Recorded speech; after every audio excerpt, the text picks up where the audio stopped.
Fix this there. All right. And then, what is up, guys? It's your boy Aniki here with Wrezzy, Otaku, and Turtlequirk. We have more people coming, but we're doing a stream for the year review. And first off, how have you guys been feeling about My Hero Academia for the year overall? I feel like both manga and anime was a solid year for My Hero. Oh yeah, definitely for sure. Like especially like from the manga's perspective, we definitely have like a lot to look forward to in 2020 of everything that Horikoshi is building up right now in the story. Yeah, I would echo that as well. Like the manga, especially the villain arc. I mean, what else is there to say about it? It was just so amazing.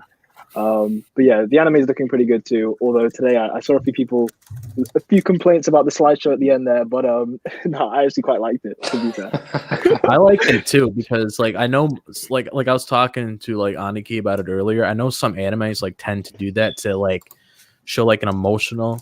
It's from like an emotional perspective where you're like, okay, you know, this guy, even though he lost his quirk, he's still going in there fighting to protect the little girl, even though he might end up dying. At the end of the day, he doesn't care. He wants to protect this girl. He wants to make sure that Chisaki doesn't get his hands on her. And that's what it means to be the hero, because heroes are willing to make sacrifices in order to protect others, even if they end up dying. That's just what it means to be one. And that's what Mirio was supposed to represent when it came to that sort of message. For sure, man. I mean, and even get to a point that's foreshadowed by Kirishima's internal monologue when he goes back and looks at what Crimson Riot was talking about and what he was about. Yeah. Specifically, you know, taking that risk, going in there, dying for others, or at the very least going in there knowing you might die for others, but accepting that due to the fact that that's your job as a hero. Exactly. And so before we like really get into the manga stuff, though, I did mention that I would talk about Horikoshi's greatest flex of the year. And the thing that I want to point out here is that if you look at the very last chapter of 2018 and the very last chapter of 2019, you have in 2018, Deku's right arm explodes with dark powers. You find within the shadows the eyes of who may be the second or fourth or fifth user, whoever the Black Whip user is in rank. So we see like an eye in darkness, power coming forth of Deku's right arm, all this pain and convulsing. And then you fast forward and you get this latest chapter of My Hero Academia where you have Shigaraki's left arm convulsing, being ripped apart, bleeding. There's the face within the shadows of Kurogiri. Horikoshi effectively finishing the year on the same note of revealing faces within shadows, powers, the inheritance of the powers that have been set up for them by their predecessors. So we've got back-to-back years of Shigaraki and Deku's advancement being the final note of the year. I want to know how you guys feel about Horikoshi overall managing to cohesively tell his story in such a way that the chapter finish for each year has the same point, but on completely opposite sides of the spectrum. That's a really good parallel you mentioned. I never actually noticed that until you just mentioned I think the only one I'd noticed besides the other ones is probably like the Deku and Shigaraki parallels, because those are the ones I tend to pay attention to the most, the majority of the time. Yeah, I mean the like, Deku and Shigaraki parallel in the MVA arc when we saw Shigaraki's flashback, that was like so on the nose. That was because I mean he looks like little Deku first of all, and then like that same thing about he uses Deku's same phrasing when he's like he wanted his parents to say that he could be a hero too. Like that was just so blatant that time. Yeah, and so I think it's fascinating that I think more than any other year, this is the year of the Shigaraki Deku parallel, where to a certain degree, Horikoshi is essentially saying, "You getting it yet? Like, do you understand that this is the parallel that I've established within my series? Do you understand that like." Even though like a lot of people don't like that I say that they fight and interact more like shonen rivals than like your typical shonen rival, like they do. Like their parallels are so structured around like their advancement and playing off of each other. And ultimately, one of the things that I want to point out, especially when people say that, well, Deku wants to be the symbol of peace and the ultimate hero, and Shigaraki's goal is to be the ultimate villain, is that whether you're the ultimate hero or the ultimate villain, is all about the perspective of the people that are underneath you. Yeah. So in essence, if Shigaraki becoming the symbol of terror enables the villains of society, the marginalized people, the mutant quirks or the heteromorphic types to feel enabled, to them, he is the symbol of peace. Yeah. So what we have here isn't just a rivalry of like, oh, are these characters contrived the same way, or is this just the in-game villain? You're literally looking at them effectively choosing to be the same thing, but for different sides of the coin. Yeah, That's something that a lot of people don't want to like necessarily like sink their teeth into, just because that's giving MHA a lot of credit as far as its symbolism. Yeah. At the same time, we know that Yeah, what it means to be a hero is the crux of the series and what we're supposed to be dissecting. So to ignore these parallels, I think, is like a little questionable. Yeah, definitely for sure. Because it's always good to see both sides of the story. I mean, a hero is only as good as their greatest villain, right? So if you're gonna have the greatest hero in Deku, you have to build Shigaraki up to be the greatest villain. Yeah. And could Shigaraki be the greatest villain without actually having a good foil, without, and a lot of people do like the I'm just evil, I'm not necessarily like a representative of an ideal or anything like that villain. You see a lot of people, like a lot of people's favorite One Piece villain, for example, is Doflamingo. And while Dofi is like, sauce boss with the drip, like he's a string user, which is an automatic like a plus in my book. Like Dofi's motivations for me are very much in line with he's evil for the sake of evil because he's an arrogant dick that never learned his lesson. But like that is something that people love to a certain degree. And I think characters like Shigaraki, where you have to wait for the payoff, because let's be like, was anybody impressed by Shigaraki like at USJ Invasion arc? Nah, not at all. Nah. Yeah, I didn't think so, because like I think we all agree that it was like when All Might was like he's like a child and he's just a brat. It was like yes, All Might, he's a brat child. Yeah, he had a like, even when things didn't go his way, like he was just acting like a child. Like if you took away their toy, pretty much. And then we even saw like the same thing happen between like him and Stain. If Stain didn't really want to work with him, he started complaining like a little kid. I think and then as we saw, like, he did. Stain? Yeah, he tried killing Stain, and then I think he disintegrated like one of his swords. Yep. Yeah. I think that's what's so great about MHA. Like we get to see Deku and Shigaraki both start at zero and like progress throughout the series. Like you were saying, like Shigaraki is Deku's rival, and Shoto and Bakugo are rivals to each other because they both failed the provisional elections exam. We kind of see them. Deku, yeah, to an extent, but once Deku gets a handle on One for All, he's out of their league entirely, head and shoulders above them. The only person who can contest him at that point is Shigaraki. Yeah, especially what's going on with Dr. Jukio right now as well. Whatever comes out of that. Man, that panel was horrifying. So the thing that I like about Ujiko, I like to call him Tsubasa. Have you guys heard why I call him Tsubasa? Also, Silvers, check your inbox on Discord. Because that's sorry, go on. Oh no, wait, Turtle, were you going to say why I call him Tsubasa? Do you know? Yeah, well, I was assuming it was because that little kid was called Tsubasa, right? And so the general theory is that he was that kid's grandfather and turned him into a Nomu, right? It's confirmed through supplementary material that kid is related to Ujiko. So right. Yeah, because that's the same Nomu that took Deku and then Sting killed him. Yeah, I remember that. So we got like a hard confirmation of what that is, and the thing is that I like the idea of Ujiko's alias not mattering so much and like him being Tsubasa. One, because it's not something that canonically, like within the story, necessarily anybody has been given the material to connect, right?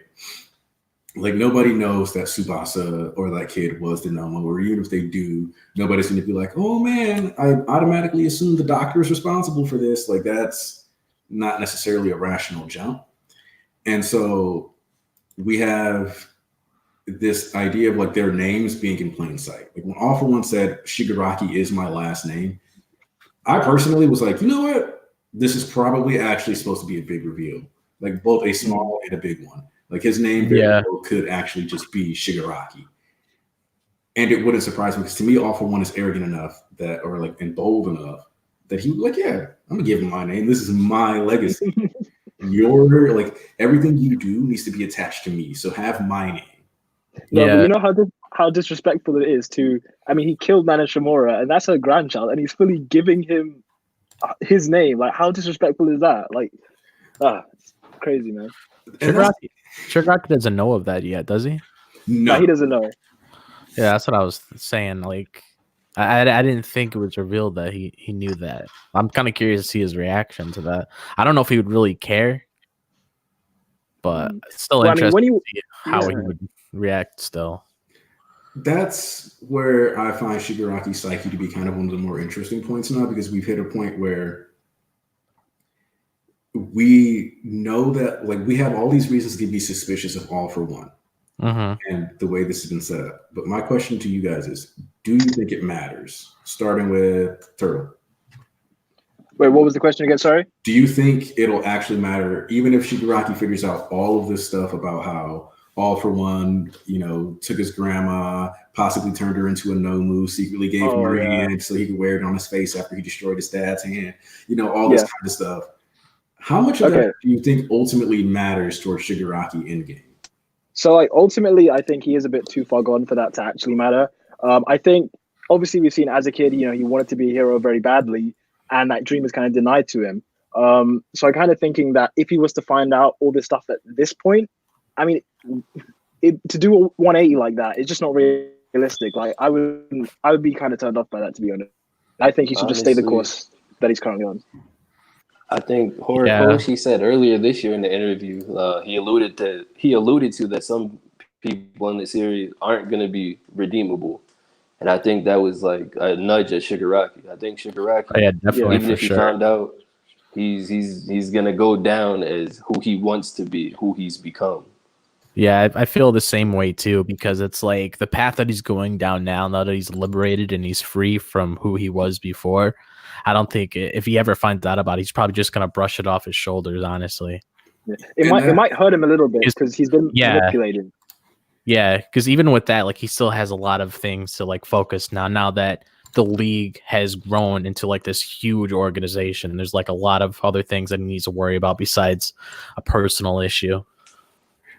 And that's kind of like where I've been like looking at it. It's like it doesn't matter anymore. Like 10 years ago, that matters, right? Like 10 years ago, you tell Shigaraki that All For One's manipulating him, etc. There's a good chance that he like, you know, he hears that, he's like, all right, I'm mad now. But one of the things that I think NBA was supposed to tell us is that while All For One cashed in on Shigaraki being that way, I do think part of the point of that was to let us know that, yeah, he was. Because if you remember, when we get the scene with Redestro, and he talks about how like, oh, we shouldn't judge each other by our quirks, blah, blah, blah. Yeah.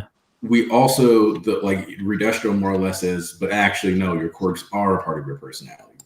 And then when you look at how it's all biological functions, how Ida, like for example, Ida, you guys know that he drinks orange juice because that's his fuel, right? Yeah. And then like soda gunks his engines up. And because everybody has like these little quirks to their quirk, when you look at Shigaraki, that whole scratching, itching, like he's literally allergic to being pissed off. Like that's the only way to explain how his physiology works. And the only thing that really counts as like, you know, fires off a dose of antihistamines is killing whatever he doesn't like. Yeah, just destroying everything. That's mainly what he wants to do. It's like his wiring doesn't allow him to be anything but a villain. And a lot of people say that because of its, you know, because he was already 5, they think that All For One gave him the quirk and that's what happened. But we also know that Eri has the same color scheme as far as hair and eyes. And so we've got this mutagenic quirk thing going on here, where if you have one of these high tier variant quirks, that could just be what happens to you on a physiological level, where the hair and the eye color changes. And if that's the case, then we know that it's not, you know, about All For One. It's literally him just cashing in. And that's very within character for him, I would say. To be honest, on that point, I think Shigaraki's decay quirk, if All For One didn't give it to him, I think it would be a little too convenient. Because remember that it was because of this decay quirk that he killed his entire family by accident, right? Let's say he just had another. Let's say his quirk was solid air. How is he going to kill his family in that scenario? Like, it'd be a bit too convenient for that to be his naturally occurring quirk. I feel like All For One did definitely give it to him. Wait, couldn't you kill a whole family with solid air? Not as a child, like not in the way that we've seen it used so far. Because the way that we saw when he was a child, the way that we saw it was when he was a child, it wasn't suppressed. So he was able to use it a lot more freely than how we saw him with it earlier. But now that he's broken out of his shell, now he's able to use it the way he used to now. And isn't that a unique situation as well? Because like, correct me if I'm wrong, but for other children we've seen that age, I don't remember their quirks being like the most OP version of their quirk when it was first activated. I don't think they were. No, I would say they were. No, when Kirishima awakened his quirk for the first time, he cut his eye. He wasn't like Shigaraki that killed his dog, killed his sister, his mother, his father, and all that. But you think about the fact that Eri accidentally erased her. Yeah, with her perspective, yeah, she did. So maybe like the mutation quirks are kind of a different thing because Eri she manifested her quirk, blipped her family out of existence. Shigaraki manifested his and just killed everybody. Yeah, so like I think if you have one of these high software quirks, as Ujuko calls them, you end up in a position where when your manifestation first occurs, if you're not prepared for it, which how are you prepared for it, you end up causing a great calamity more than likely, which I think is partially inspired by Matthew Malloy. I don't know if any of you guys have read that bit of X-Men, but there's literally a guy who accidentally like erases his parents. And he's so powerful, he accidentally created like a psychic projection around him that everybody essentially just assumed everything was normal that came within a certain distance of him and didn't even notice that he was a little kid that lived alone in like a giant house. And was just like, but in all of this was like on autopilot. And so Xavier ends up just going in his brain and reprogramming him. And once Xavier dies, those psychological like limits start becoming undone. And then he's like a 30-year-old who's accidentally destroying entire towns essentially because he spent his entire life not knowing he even had powers. Right. And so when you kind of look at also the way that like Shigaraki went from repressing his powers all his life to basically wiping out a city, I think there's a bit of that connection where repression. And I think the fact that your psychological state affecting your quirks, the way that you can handle them is a good thing. Because I mean, like at the end of the day, like I don't know if you guys have done any sports, but I definitely have never felt like I'm about to kill this 400 while also being like, maybe I should kill myself. So I think that's like an excellent little touch of realism that we have sprinkled in to the way that these quirks and their manifestations have been going. That being said, I think we all agree, because we started the year with joint training and the introduction of Black Whip. Remember the volatility within the community. My question is, have your feelings on Black Whip changed since its introduction, or were you okay with it in the beginning? Is it something that like you hated and then maybe you read Vigilantes and then like some other stuff and decided, all right, I'm cool with it? Kid?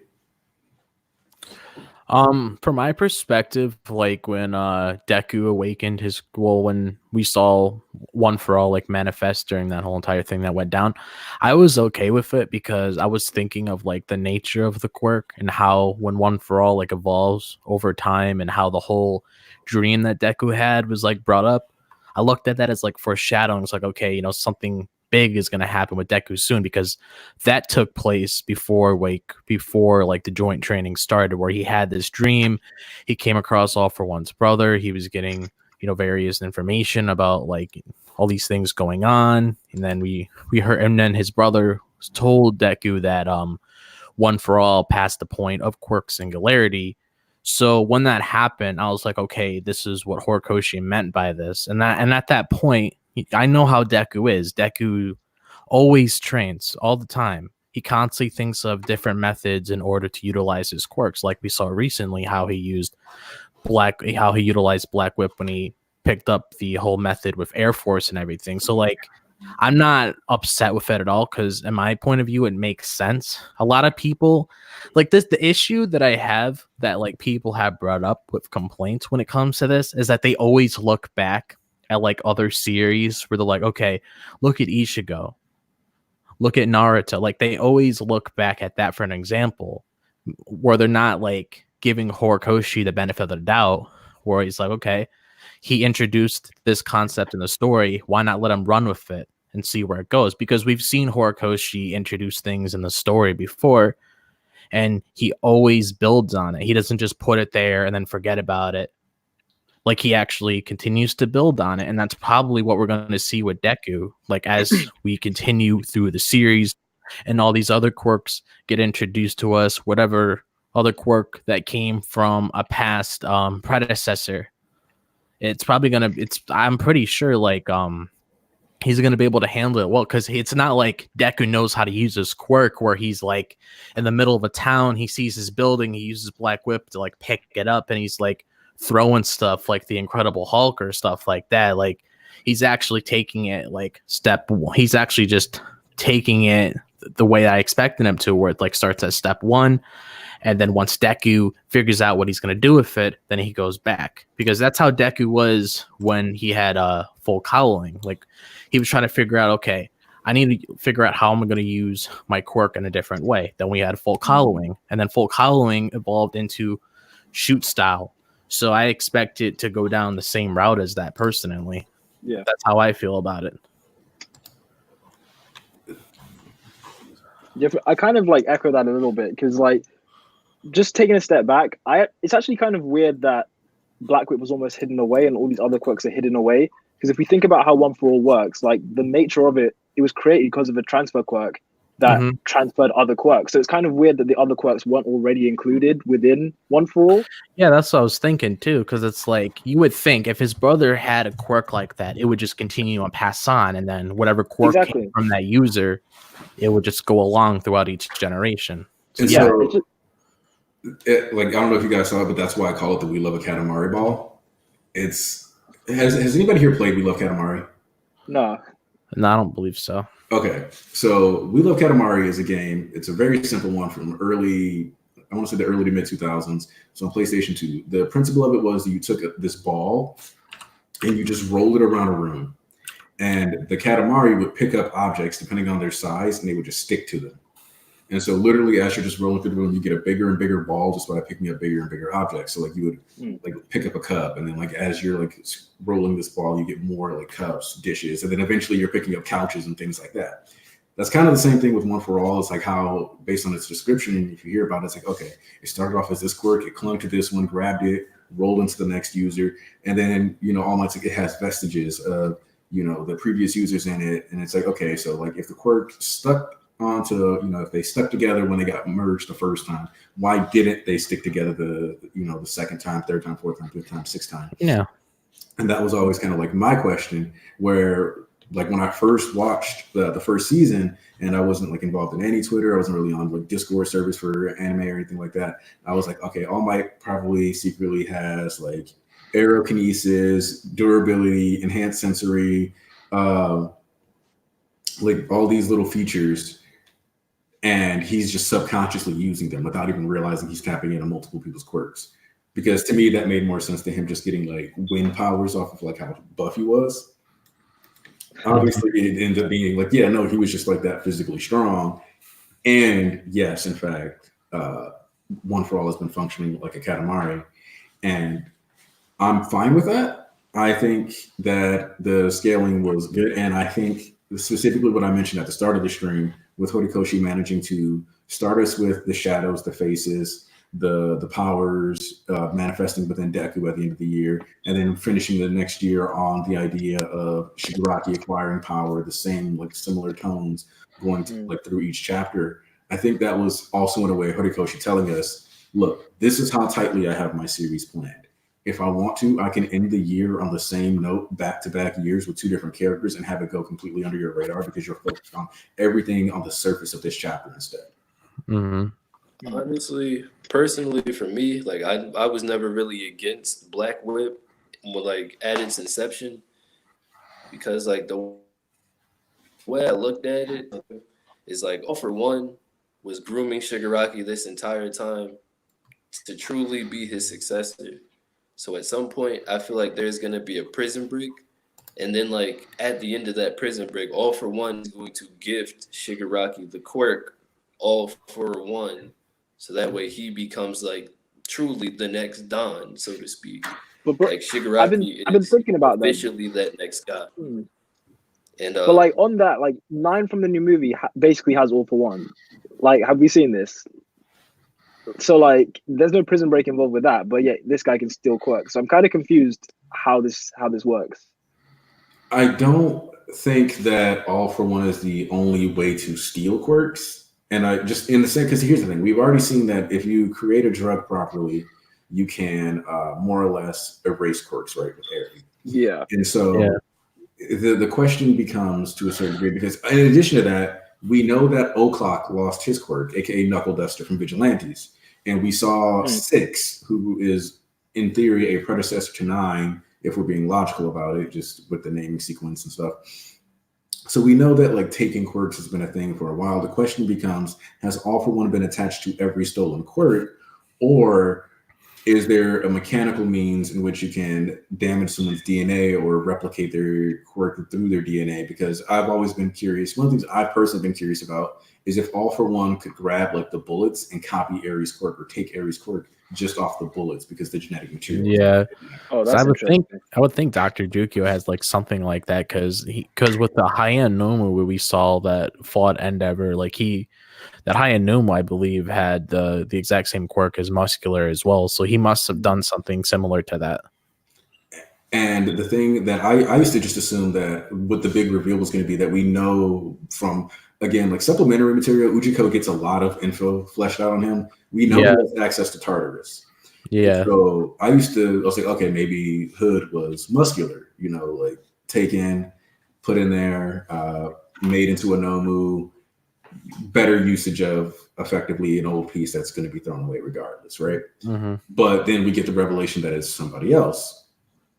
And so I've always been kind of torn because I always thought, well, maybe all it really came down to is like if they were willing to take blood from Toga, I also thought about maybe if we took clones, All for One could steal their quirks without actually having to take them.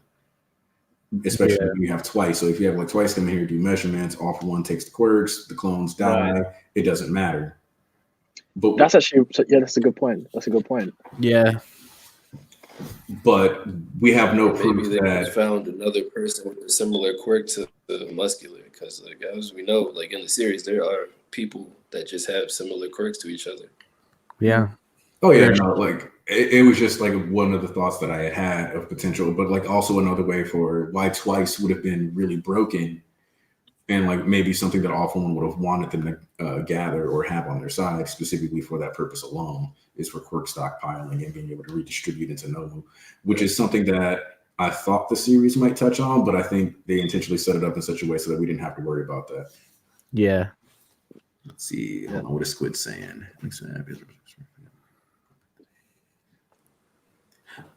Ooh. All right, so Squid just asked, because of Rappa's backstory and Fat Gum admitting to being a brawler back in the day, do you think there will be a setup for a major Fight Club arc connected to the Good Doctor? Oh, that is interesting. So I think it's weird because so now that right now what you're watching it unfold is like my gears trying to try to create a scenario where this arc fits into the story. And the best thing that I have right now is if we segued into like an arc with some of the more side characters like Ojiro, especially, who's like the martial arts hero, we could set up them like doing some kind of mission where they go and explore this territory. You could get into a fight club and see these kinds of things. But that being said, I actually think that before we get an arc revolving around some of the extras in Class 1A, when I look at as a lot of us have seen the roadmap that people have been doing, where it's like, hey, the spreads are going in reverse order. We're gonna get a storyline involving Class B, I think, before we get into some of that kind of stuff. Also worth noting is that if I remember correctly, Tokoyami is like in that first panel, and then it goes to all the other kids. So whatever the final storyline is in the internships arc, it's probably going to be a Tokoyami story if we're following that pattern. Yeah, because he had like a big panel on that page spread as well. Yeah. So it must be something significant revolving his character. What you thinking? Because that's like a thing like I reference a lot of my videos. Like whenever I talk about the chapters and stuff, it's like that whole roadmap that like Horikoshi showed us. Like when Hawks was like giving his like inner monologue, like how if things don't go the way that we want them to, we might have to rely on the heroes. So I feel like what Horikoshi is doing is, like you said, we're probably going to be getting focused on these like all of these characters until before the whole war breaks down, because we got insight on Deku, Bakugo, and Shoto's internship. We also got some insight on what's going on with the Todoroki household. Now we got insight on like the whole Shirakumo situation of Aizawa and President Mike. And next is we saw in that one panel that Ares Horn is acting up. So seems like we might be getting some insight on what's going on with that. It could segue into something. I'm actually about to go pull up the page right now just because it's a very important. It's weird how it's technically it should just be, like this is a simple spread, but the way the story's been going, it's been like a roadmap. And I think it's interesting that Horikoshi would even bother to include something like that, because he doesn't. Especially when you look at it, because like I said, Tokoyami is the very first panel. So I'm looking at it again, and if we're following this order, first off, I'm actually really excited because if we're following this order, it's going to transition from Eri into Mirio. And the thing is that Mirio and Nezu's panels are close together. But I'm going to go Mirio into Yoshindo, which means we're going to get Ketsubutsu Academy students next. Into Mudman, into like Class B stuff. So real quick, is anybody actually interested in seeing Ketsubutsu again? Because we got like effectively little Whitebeard. I'm not interested in seeing them, but I would like to see the Shiketsu students like Inasa, Kami, and those guys, because I feel like Inasa is a very like interesting character who has like a lot of upside in terms of like his status as a hero. He's very likable, has a powerful quirk, and I feel underutilized in a sense. But Yoshindo and those guys, I'm good on that. Like he was cool for what he did, and the provision recently too keen on seeing any more of those guys. Yeah, I wouldn't mind getting more insight on them. Like, it'd be nice to like flesh out their characters a lot more, because I feel like that's why the joint training arc was included, so we can flesh out Class B, get to know a little bit more about them, see what sort of like progression they had in that arc, like we saw with like Tetsu and various characters. So I'll be down for it. See, and the Shiketsu thing, I'm actually very excited for, because Shiketsu is, the UA of the West. So already we know that that's slated to be whatever that arc is. I think that's going to be dealing with some like rather important people, or it's going to be an extremely important plot line. That said, now that we have this Nezu panel, my question to you is: have you watched Young Justice? Yes, I haven't watched. Yes, I have. I haven't watched it. So hold on, I'm going to turn this light on real quick.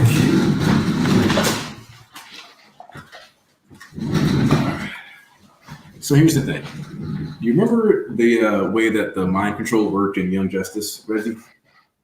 Where we had the broken arrow thing, where literally they had programmed into people, or like Superboy when Lex Luthor was about to get hit by him, he just goes red sun, boom, and then Superboy's offline because he's been built, engineered, and modified to be like effectively like the equivalent of a Nomu or whatever, if you want to look at it that way. Here's the thing. Twitter username like Shiggy Tomura, he's got a Yusuke Urameshi Abbey. That's me shouting him out and giving him his credit. Pointed out that, and I think this is especially important because of what Nezu said earlier in the series, that he... All right, we got Rexor East in here. Welcome to the stream, Archbishop East. What's up, Rexor? What's up? Before you guys came at a good time. I don't know if you heard this. We're talking about Young Justice. If you've seen it, the fact that Twitter user Shiki Tomura, Yusuke Urashi Abbey, directly pointed out that there's a chance that Ujiko is the doctor who experimented on Nezu, and that what he effectively did was wire him so that he could have like hotkeys to be able to like talk to him and get information needed, and then just keep going from there. So I'm curious how you guys feel about the idea of Nezu potentially being the traitor without even knowing it because of his programming after all those experiments done to him by various humans, especially when you factor in that Nezu himself directly stated that he could be the traitor without even knowing it. Yeah, because I remember I remember the way he was talking to All Might too was kind of like sus. Like we had that one chapter where All Might's like, "Oh yeah, all these students look pure-hearted," and then he's like, "Yes." Like he just answered. And I know it's like in manga form, but he just like, I was just like imagining this animated in my head. He just like said it in a weird way. If you get what I'm trying to say. No, I get what you're saying because I got weird vibes in that scene too. So wait, I cut out for a second there. Were you saying that Nezu is like potentially involved in being a traitor of some kind? Or? Nezu essentially would be a traitor through programming, where if you've seen Young Justice, there was a thing where they had like a particular phrase that once it was spoken out loud by their handler, it could instantly shut their brain down and allow them to get any information they wanted. Oh, yeah. Right. And so since we know that Ujiko is like the peak, like one of the pinnacle quirk doctors in the verse, we know that if they were going to pull anybody that we've been introduced to operate or experiments on an animal with quirks, it would be the most knowledgeable quirk doctor. So in that case, it comes down to whether or not we think Ujiko is capable of modifying Nezu's brain enough to make it where if he speaks to him, he can get information without Nezu ever knowing. Yeah, that's an interesting thought. Actually, because that fits because that nigga hates humans technically in a certain capacity. They already said it because he was experiments on. That's why he got that big ass gash on his eye. Yeah, that's why he was flipping out on the students during that one internship too. Yeah. His sadistic side, weak side from time to time, and see that that rage, that joy when he gets at people. So that falls back. I mean, because it makes sense. Because I know Ujiko got connections. How are these niggas getting bodies from UA just like that? Like this nigga off one. Sure, Kuma was obviously isn't the first person. Because off one just said this nigga just said, UA is like fucking like grapes. For quirks, you fine like grab the motherfuckers like and make them like fine wine. Like talking about like 5-star restaurants and shit. That nigga evil. That nigga did that. But this would also explain why Nezu, why the League of Villains knew where the heroes were at all times, like in various situations. Yeah, like he would be the only person besides the teachers at like the training camp or whatever that would know exactly where the students were. Like, and it makes more sense that it would be him than the student, because like at this point I don't see it being a student. Well, I mean, I know people joke a lot about Denki being the traitor, but there was literally that one panel where he was doing the same symbol as the Redestro. Like, but he's been doing like, the whole series though. I mean, yeah, because he's been a traitor the whole series. But you gotta remember, the League of Villains and the Meta Liberation Front were not a unified group. Yeah, that's true. We first saw Denki do that. It's actually got something to do with the rules of electromagnetism. Something to do with what? Yeah, I looked that up. I remember somebody referenced that before, and I looked it up, and I think that's what Horikoshi was alluding to. All right. Hold on. We got a question from Squid that is, because quirks directly linked to personalities, Bakugo being explosive, Redestro being stressed, Toga loving that blood, do you see Deku's multiple quirks forming a new personality? Really quick, guys, I'm going to leave and join back because I think I'm lagging. So I'll be right back. All right. I'll be paying attention to make sure I let you back in. All right. I personally don't think that it would have anything like negative on his personality, or like not even negative, even if it's positive. I don't think his personality is going to change at all, because the user of One for All, the Black Whip guy, he already said that they're here to benefit him and not, so they're here to guide him, not change him in any way, shape, or form. So I don't think it's going to have any effects on his personality. I mean, hold on real quick. But what I will say is his outlook on the whole hero society and everything may change after talking to each one of them. Okay. Yeah, because from that point, he might find out various things from their perspective. That's actually a really good point, because if they, assuming they have like an actual interaction, a conversation, finally, you know, he can finally use his mouth.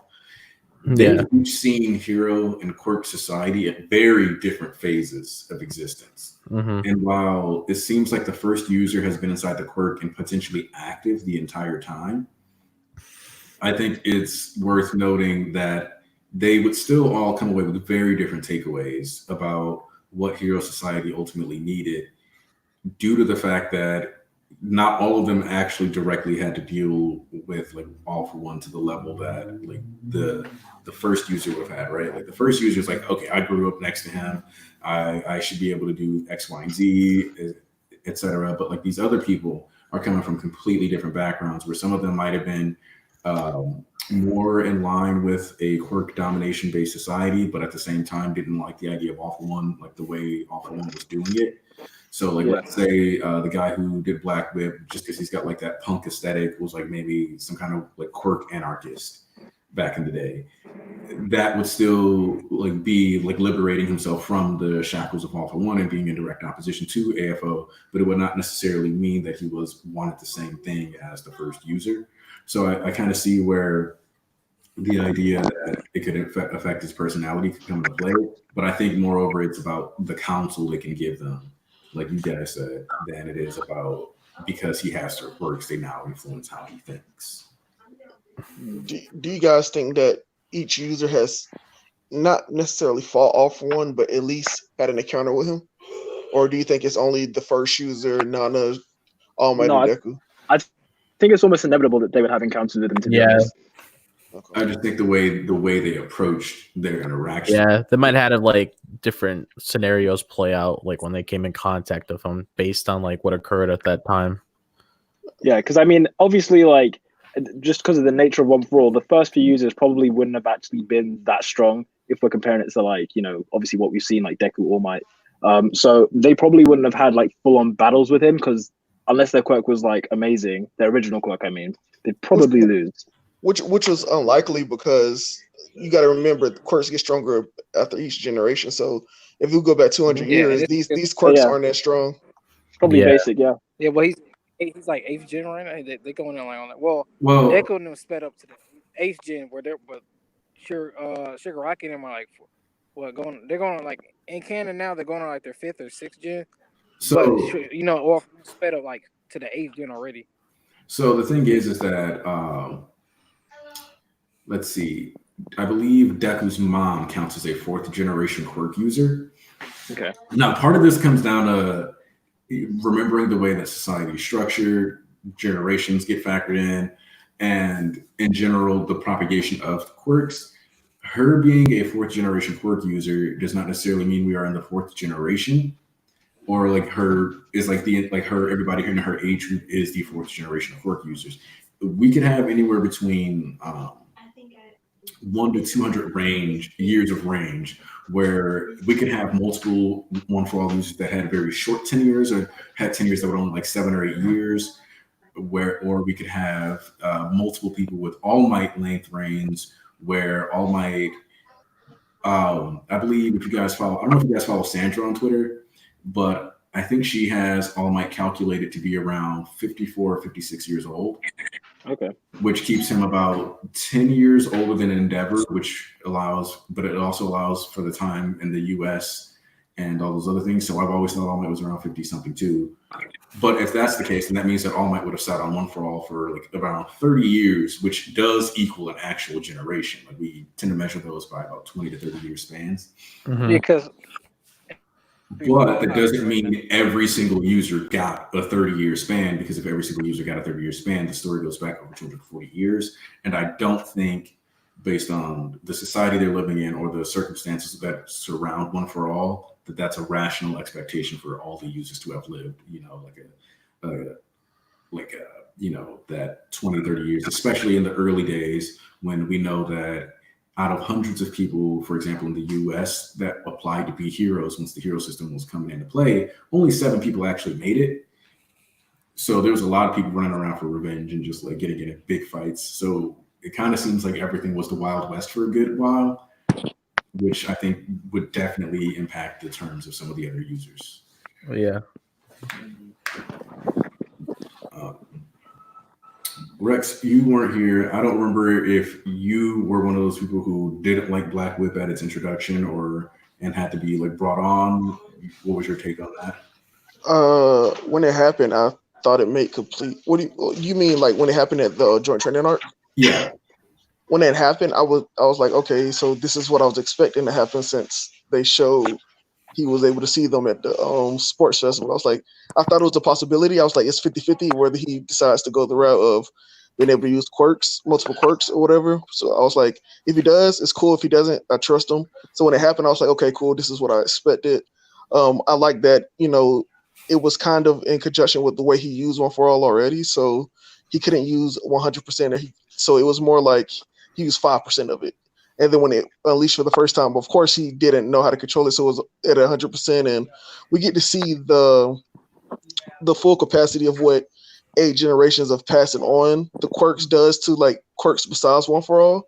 So like how it was like going over like, I want to say at least miles, like at least one of them, because I feel like they were super long. Like they were like super high in the sky, then super like going all the way to the other side of the arena. And like we saw what the ball guy did, like when he used Black Whip in the Vistage or like the Dream or whatever, it was like just little spurts coming out. And we saw what Deku could do. It's like it's not even close to the same thing. So if each quirk like he gets is going to be on that level at 100%, then he's up there in power scaling wise. All right. So do you guys feel like Black Whip did a decent enough job setting up for the big reveal of Toga? Because I know a lot of people were really, really mad about Toga getting that power up. And for me, I'm not going to ask you, East, because you had me yelling in your ear when this happened. But specifically, the idea that Toga's quirk was so heavily attached to and involved blood anyway, to me was a giant red flag that like blood, DNA, the fact that she's like so heavily invested in these aspects where quirks are stored. And the idea that if you're going to become someone and quirks are such an important part of the identity, wouldn't it have made more sense for her to be able to use quirks if she got better and better at becoming people? Because that's just an inevitability to that step. And that's how I always internalized like Toga being able to use quirks, especially because she's been watching El Chaco. So I just kind of wanted to get you guys' thoughts on that, like versus like your initial reactions and then like how you feel now further removed from those circumstances. When I read the chapter at first, I was a little confused on the whole entire thing. Not saying I didn't like it or anything, but like I tend to like read the chapter at least 2 or 3 times so I can fully grasp on like what's going on. But like the way that it was like played out, it made sense because like the way that like I believe it was said that she needs to see how that person uses the quirk in order for her to use it herself. Because I think it was mentioned that she had to see how Ochaku like that whole like hand. I don't know. My mind's like going out of the gutter right now. The whole hand gesture that she does in order to activate the quirk. I feel like she needs to know how to use the quirk itself before she's able to like. She had to see Ochaku use the quirk first, but she was actually able to use it herself. Because at least from Toga's perspective, she's able to probably utilize that quirk a lot better from Ochaku. Not saying Ochaku can't, but since she's a villain, she could be a lot more crazier with it, like she did with Curious, where she just threw it all the way up in the sky and then she just let gravity go, and then Curious was just slammed on the ground. There's a whole bunch of blood there. So it's like I felt like it made sense to me. Like I'm not entirely sure what else to say, but like I feel like since she's like so into blood, she probably knows a lot about it and how we got more of an explanation like on her quirk. Because I still remember in the overhaul arc, we even saw it in today's episode that like she was talking about like how she can take blood samples from people and how she can turn into like multiple people at once. It's not just like one person. She could take like a blood sample. Let's say, for example, she takes one from Deku, she takes one from Ochaku, Bakugo, and Todoroki, and then she can turn into them. It doesn't have to be like one person. So I feel like since we had more of a, I guess, how we expanded a little bit more on our quirk, it sort of made sense it would head down that direction because of like the whole quirk singularity thing being an effect as well, and how their quirks would get stronger all the time.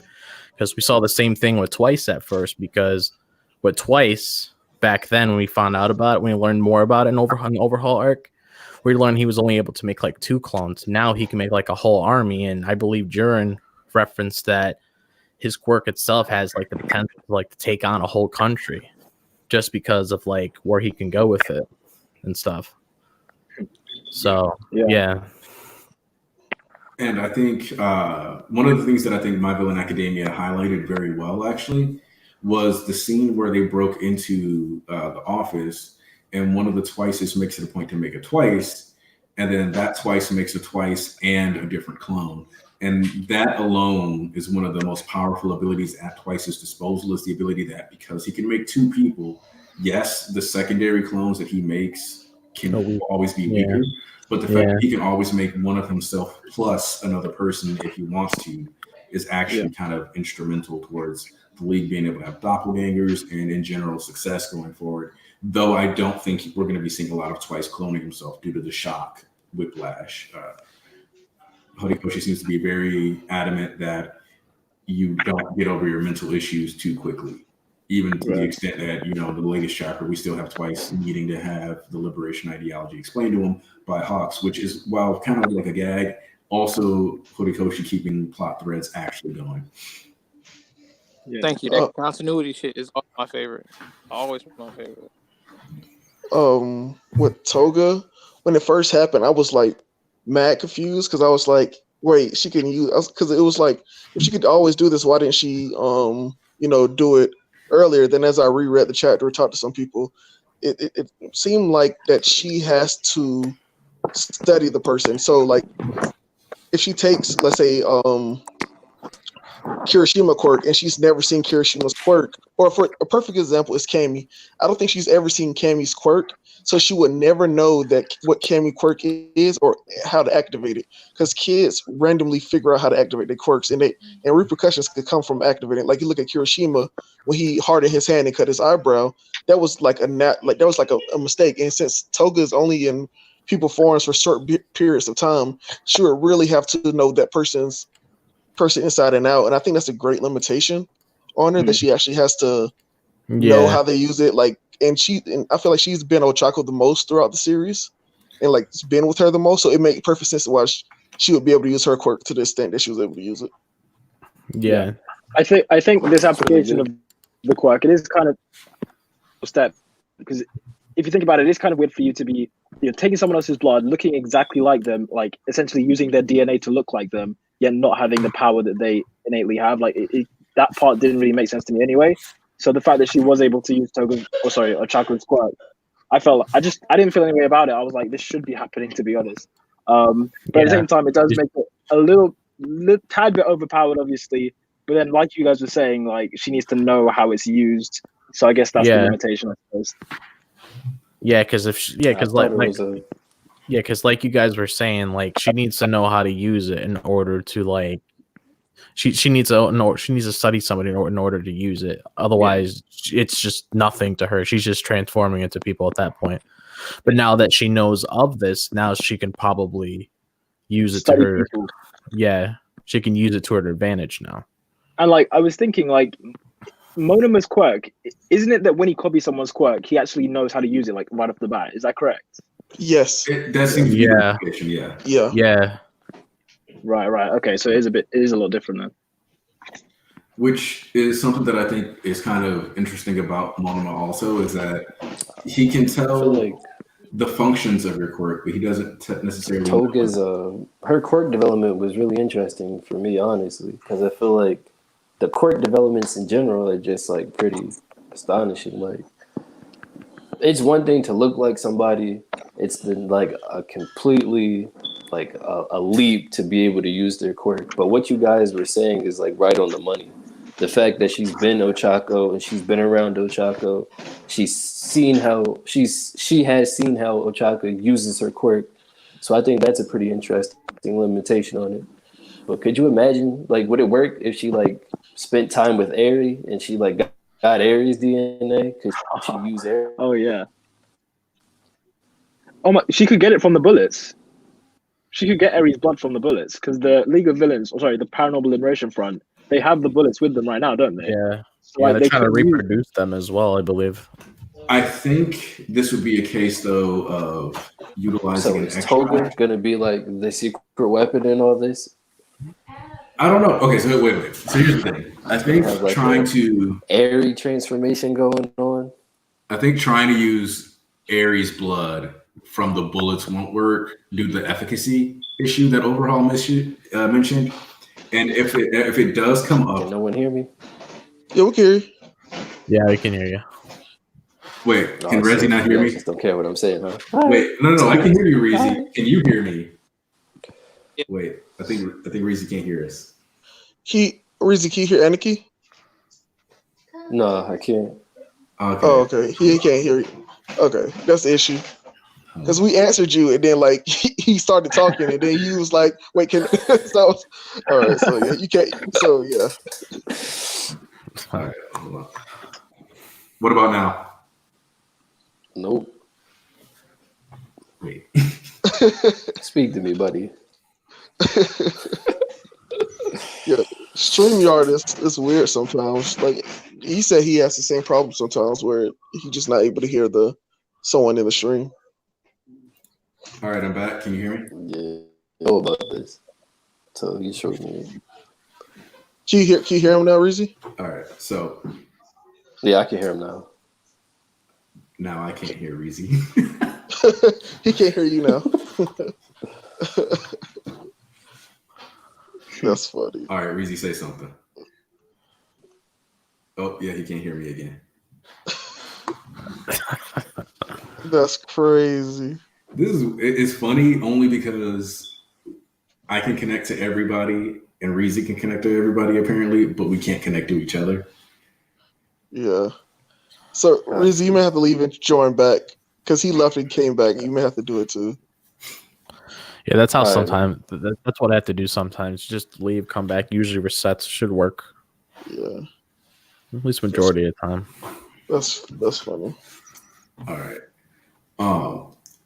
Cam, I want to give you the spotlight for a minute here while we wait for Wrezzy to get back. Yeah. Archbishop got to head out. Damn. All right. All right, be safe out there. Sorry, y'all. Yeah. Hey, See you, all right, man. See it, man. I do it. All right, yeah. Happy New Year. I'm gonna need y'all to do me one favor though. I need y'all to bring up quirk mutation. All right. We got you. We got you. All right, thank you. Hey, no problem, All Archbishop. right, y'all.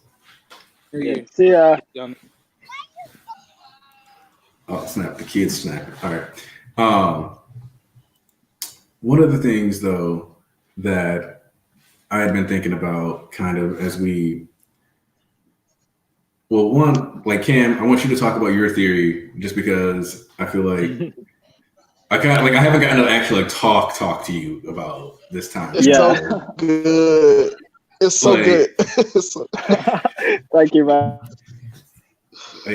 So I want you to just kind of walk us through like how you like landed on this because some of the like it all checked out to me, like the causal time loops, the Marvel inspiration, all of that like rationally checks like all those boxes. I see it, but you got people who were like Truth Hero, who you specifically like made it a point to screen cap. Yeah, I'm calling you out. He commented on the video, he was like, because in his initial comment, he was like, oh yeah, this would have worked because the time loop doesn't make sense, blah, blah, blah. But then in my video, he actually said like, oh no, it does work. I just don't like time loops. So I think I brought him around. All right. So yeah, like real quick, because I, as a person who had my own like idea about where Bakugo was landing, I found your theory to be really interesting because you went like such a different direction. Yeah. Okay. Well, I'm interested to hear your direction as well. But essentially, what happened was, I guess, all you follow me on Twitter. Like, I posted the tweet. I was like, I don't know how this makes sense, but I'm gonna find out how it makes sense. And I kind of just thought about it from the perspective of, I was like, this is Bakugo, so how is this possible, kind of? And then I kind of worked backwards from that. So I was kind of thinking, like, obviously, like, the overhaul arc is the longest arc in My Hero Academia, and the center of that arc is all around saving Eri. And so you don't have it, you don't spend your longest arc saving a character who's not going to be important for future storylines. So I was kind of thinking, like, Eri would be probably important in some way. And I guess the only way for that to be Bakugo, given that we know it's the predecessors, is for time manipulation to be involved. So I guess the initial thought that I had was Eri's involved, Bakugo's in the past, how the hell did this happen? And everything else just kind of like sprawled out from that. And then I don't know at what point it occurred to me, but I did realize that the first user of One For All, I mean, his quirk, no one knew about it. Even All For One didn't know about it. Like, if anyone was going to know about a quirk, it would be All For One, because, I mean, not only does he have more than anyone else, but he also takes them at will. So I kind of figured if no one knew this guy had a quirk, and like, we know how it works, no one's going to discover that by accident. Like, you're not randomly one day going to give someone your DNA. I mean, obviously that does happen, like, in a lot of different ways. But you don't give someone your DNA. You don't give someone your DNA and at the same time think, oh yeah, I really wish this person had my quirk. Like, that second part doesn't happen. So I was thinking, it just made sense to me. Like, everything just one thing after another, and I was like, oh shit. And I was at work as this was happening. So I was like, damn, like, I gotta like just put a pin in this. And like, when I got home, I wrote out the thread, and it just like kind of blew up a little bit. But yeah, like, I love causal time loops. Like, that's my favorite type of time travel, because I feel like with normal time travel that we've seen, people go back in time and then they change the future or change the present and blah blah blah. But with a causal time loop, it's so it was always like this all along. That's why it's the best. But yeah, what did you guys think of it? And I want to hear your theory as well. Hold on, hold on, Rico, can I ask a question about these time loops? I don't like you explained it in your video. I understand the concept. The only thing I have an issue with is like how the first time it happened. How did Bakugo get into the past for the very first time? I get that it always happened, but yeah. So it's like that. So it's almost how did like he get there in the first? Yeah. So I kind of said it a little bit in my video, but like, because we look at time in like a linear fashion, and like we always look at time as like moving forward, whereas with a causal time loop, it's like there was no first timeline in the way that you're thinking of it. The first timeline was always, this causal loop was always happening. Like, there was never a timeline where it wasn't happening. So instead of looking at time as we're beginning, that like going forward, we're kind of looking at time as it always exists, if you know what I mean. So, because I know it's a hard concept to like grasp, I guess. One of the other ways that we're essentially saying it always happens. One of the other ways that people view causal time loops also is that you can look at it as it becomes an alternate timeline, but only one timeline can exist. So in the process of creating the causal timeline, you completely rewrite reality so that there's still only one timeline in which the causal time loop is now a linchpin to it. Yeah, exactly. I mean, the whole point of a causal time loop is that there is only one timeline. Like, it is one timeline, just looping. But yeah, I don't know if you do you kind of understand it a bit more now, or? I mean, I get it. So, but have any of you guys ever played Prince of Persia? On PSP, yeah, on PSP. Like, okay. So so. The way I look at it is that in the second game, he was able to. It was kind of like a time loop where he would continuously do the same thing over and over again until he broke the cycle by killing himself. Oh, so that's the premise of like the game. Wrezzy's face when you said that. Okay, so basically, how this would happen is that Bakugo would go back in time, and he would accidentally see himself like getting the one for all and killing himself. So that way that he never has it, and he can in the timeline would be linear again. That's what he initially had to do. Oh, so he had to kill a version of himself to stop it from looping over and over again. It's really convoluted, but it was really good. Oh, right. Okay. All right.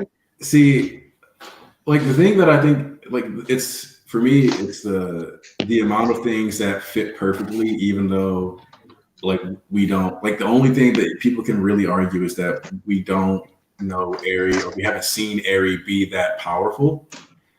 But it's already explained within verse, and when you look at what happened with Shigaraki, when you look at like the fact that with Toga, it was like we just hadn't seen her be like that masterful at becoming someone yet. Exactly. There's there's like so much room for Eri's quirk to be more than what we think of. Like for all we know, Eri's dad could have disappeared not because he was genetically rewound, but because he was just sent back in time. Like that was it. To be honest, that was the thing that was most annoying. Like the people like getting in my mention saying, "Oh no, Eri could never do this." I'm like, dude, she's literally 6 years old and she's already done all this crazy stuff with her powers, completely untrained, and you're gonna tell me that she can't do it. Like that was the thing that was most annoying. Other things to consider. Eri Overhaul said her power was to rewind humans. However, he tested her abilities on mice. If you remember, he was directly like sitting over a thing of mice, and he's like looking down. He's like, "This isn't deconstruction. This is something else." So already we know that Eri's quirk is not limited to humans, even if Overhaul said it's rewinding humans. Yeah. Overhaul was specifically talking about the function of the like one of the functions to the quirk. So from that perspective, it would be like saying Bakugo's quirk is flight.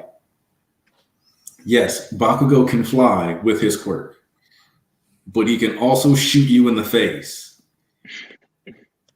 Very different things, same quirk. You're looking at functions, not the actual ability itself. And when you look at that Overhaul wasn't like, oh, by the way, be careful, she can create an AoE field.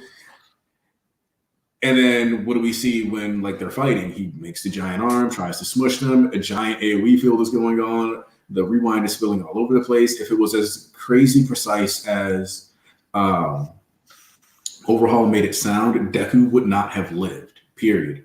Like that burst alone should have been enough to just erase him. Yeah. So instead, and that's another one of the reasons why, even though we always talk like some people like the idea of Deku changing the future, I always think that Night Eye cannot see a time-based anomaly. And so because he was essentially looking into a future in which time was being shuffled around, that's why he saw so much darkness and like couldn't actually see what was happening. Because effectively like Eri would have been dying, like that kind of stuff could have been happening, but like it doesn't matter if like as they're dying or as they get hit, everything's resetting. So I've never thought about that. That's actually like that makes so much more sense than Deku changing the future. And then you also end up with ultimately like when All Might actually dies, everybody that was like, oh, like he'll save the jail, like it's like, wait, no. Night Eye was right. You can't change the future he sees if he can actually see your future.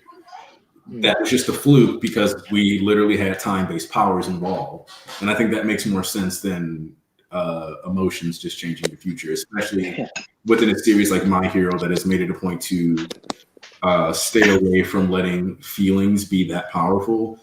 When you have a mangaka who's willing to have your protagonist put down somebody who's literally using the power of love in battle, I think we have to kind of scrap the idea of some of the more hokey or optimistic feeling ideas elevating the series or taking the series in the next step. Wrezzy, you've been laughing a lot. Let's see if your audio works for me. What you've been thinking hearing all of this? Or can he not hear me again? Oh, no, I can't hear him. I think it's lagging. Wrezzy, you can hear us? No, I think he's frozen in time. In time. Yeah. Wrezzy. He's in a time loop. See? It's the power. Wait. I don't think. Can you hear any of us? I'm gonna text this man. What's going on here, guys? Oh, I hear him now. Okay. I think I gotta leave. I'll be right back. All right. So, does it at least make a bit more sense to you, Rex? Yeah, I mean, it's BS, but yeah, it makes sense.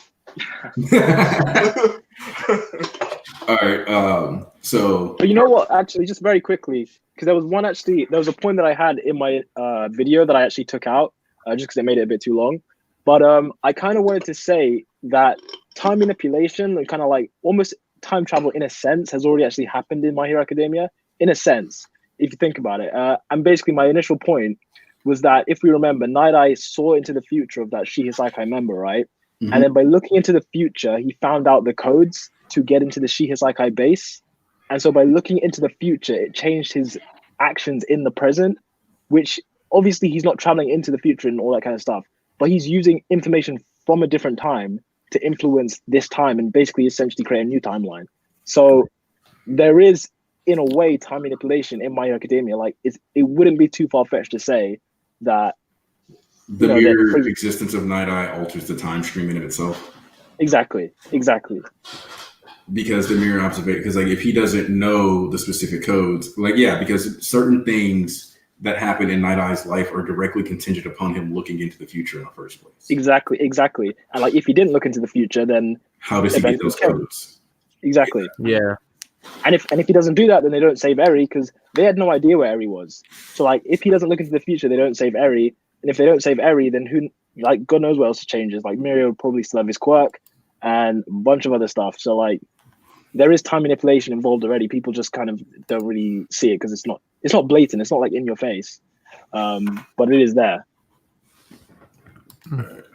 All right. So I will give you my theory, which is the simplified version is Bakugo becomes a Nomu. The reasoning for it, though, is that hold on. Ooh. The reasoning for it is that Bakugo is consistently portrayed to a certain degree as a bit of a monster, right? There's like one of the principles that you see is that people always look at him as this like aggressive, angry, borderline villainous character where you have to ask yourself where he's going in the future, especially in the future without All Might. All Might is always the reason why Bakugo doesn't get taken over. If you look at the initial, the first two episodes, we essentially have a villain who runs into Bakugo and decides he wants to take Bakugo's body. So you get a villain who wants to take over Bakugo's body. What happens? Deku runs in, All Might defeats the villain, Bakugo is saved. Fast forward, Bakugo gets kidnapped. Once again, the villains want Bakugo's body, his power, his status as a means to be a weapon for them and to elevate their causes. Once again, All Might breaks in, he's saved, Deku failed. Like both times we see Deku pointlessly run into danger only to fail and have All Might bail him out at a later time period, one more immediately than the other. Now, All Might is officially out of power, which means the next time, if there is a next time Bakugo gets kidnapped, thematically speaking, as far as the pattern goes, historically speaking, there's no reason for him to be able to be saved at this time. The thing that I think adds to this story, though, is important is that with Shirakumo, especially now, I think this has kind of been validated a little more as a potential plot line if this is the direction that Horikoshi wants to go. Shirakumo, even being able to say anything, is indicative that Nomu can have personalities. Now, just because Bakugo isn't dead doesn't mean he can't be modified. We're seeing Shigaraki be modified as he's alive right now. Now, just because Shigaraki is being left his free will doesn't mean that Bakugo is going to necessarily be intentionally given his. But if there were any character that just off the strength of their personality could break through mind control, I don't think anybody here would disagree that it would be Bakugo. Oh, yeah, definitely. And with Nomu retaining the base personality traits, the thing that Bakugo has had more than anything else is the heart of a hero, even if it's been misguided. So the idea of Bakugo becoming a Nomu, beating his programming, and either suiciding by blowing up his own brain to make sure that he can't be used, because that's something he would do to make sure that he couldn't be used for villainy, because Bakugo is that dedicated to heroism, or becoming a top hero while being a Nomu. Oh, man. And I think it would so perfectly capture like the idea that Bakugo, no matter how much people view him as a monster or a degenerate, always, more than anyone, has wanted to be a hero. And we have the foundation, like I said, Bakugo's personality is stronger than what we got off in Shirakumo. We have the fact that he can be sentient in the first place is now a negotiable thing. The reality is that Bakugo, technically having like the weakest quirk of the origin trio, could use a way to catch up. In the future is something that people like to argue a lot. And in addition to that, that's an important point, is that like what it means to be a hero is more than just your quirk. It's more than just the power level you have.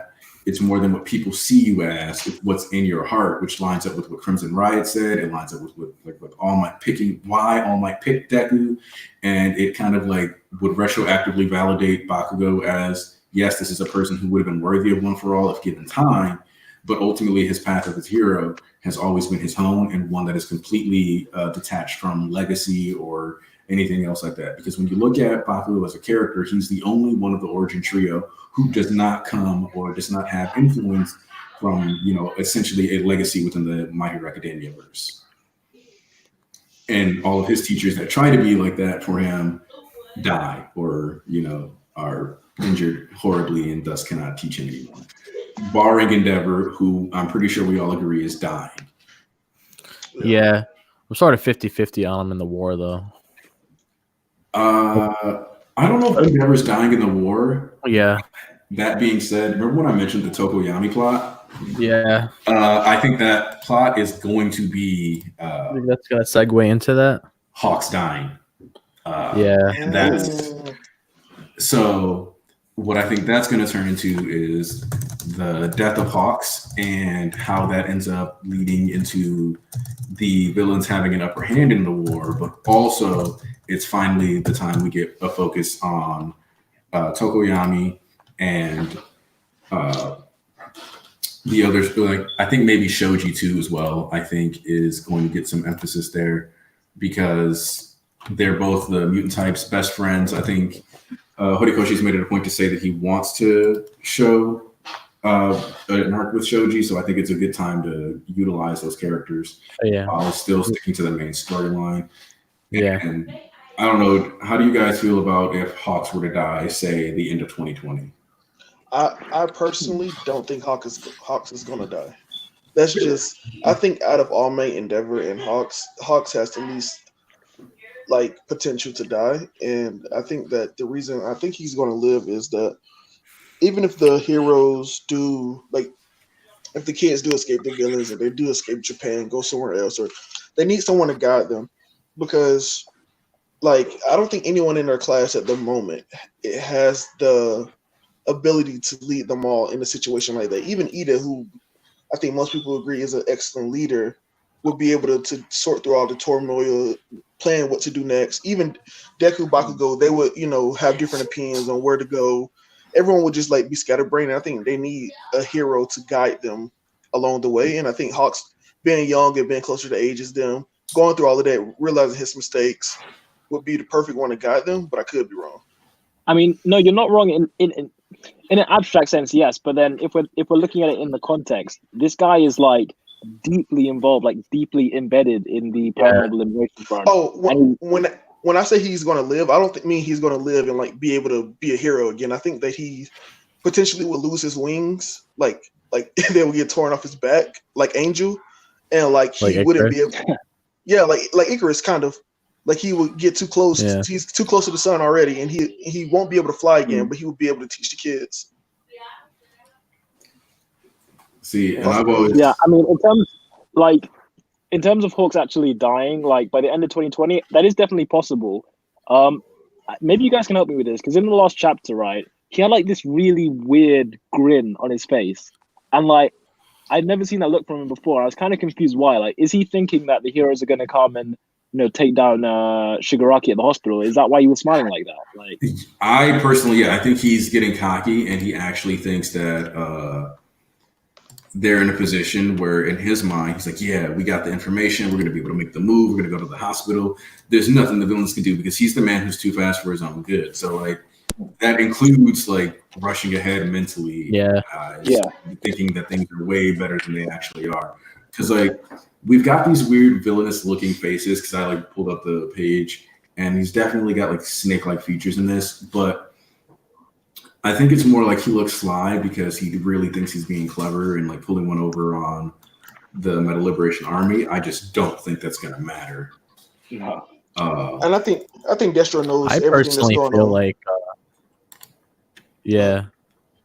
that's what I was gonna segue into. Like right after you said, I personally feel like they already know already. They're just waiting to catch him red-handed. Like I feel like they're just playing the same game.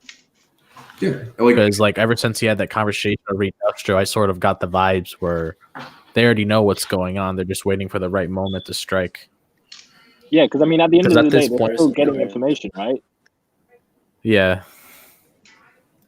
I feel like this whole Hawks thing is like his goose is cooked, man. Like you hate to see it, but my boys, and I feel like with all the resources the league has now, it's almost impossible for them not to know what he's doing.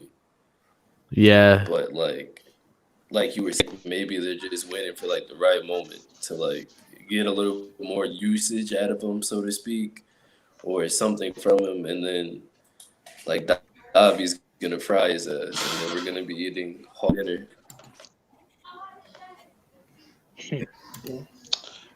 I have a question for you guys. I literally just thought of this. Mm-hmm. Let's say that the society falls in Japan. Is there still a United Nations or something like that to send aid to help Japan? I think there has to be. Like, I don't think the UN vanishes just because the Olympics matters less, you know?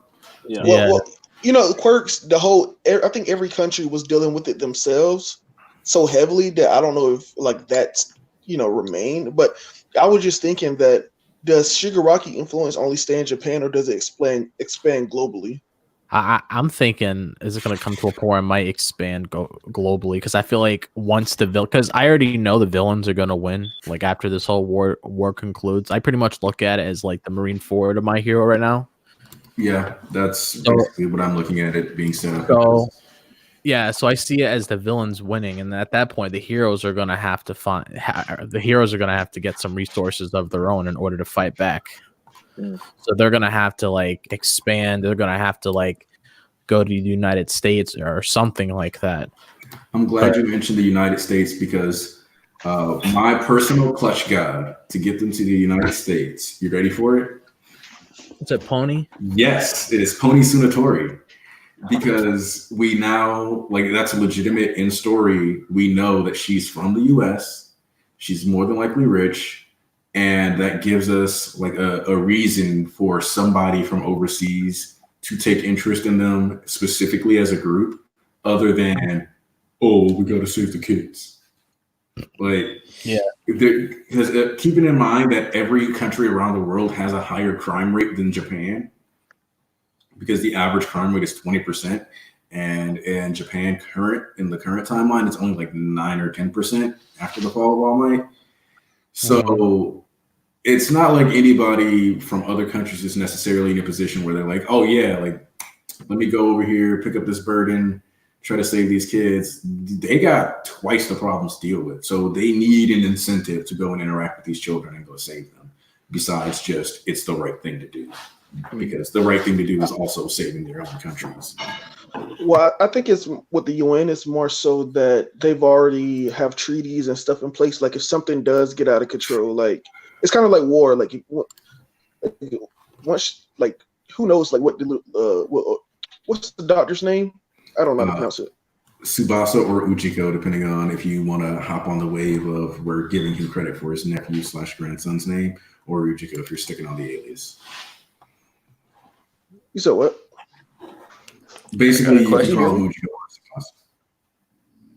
Wait, what?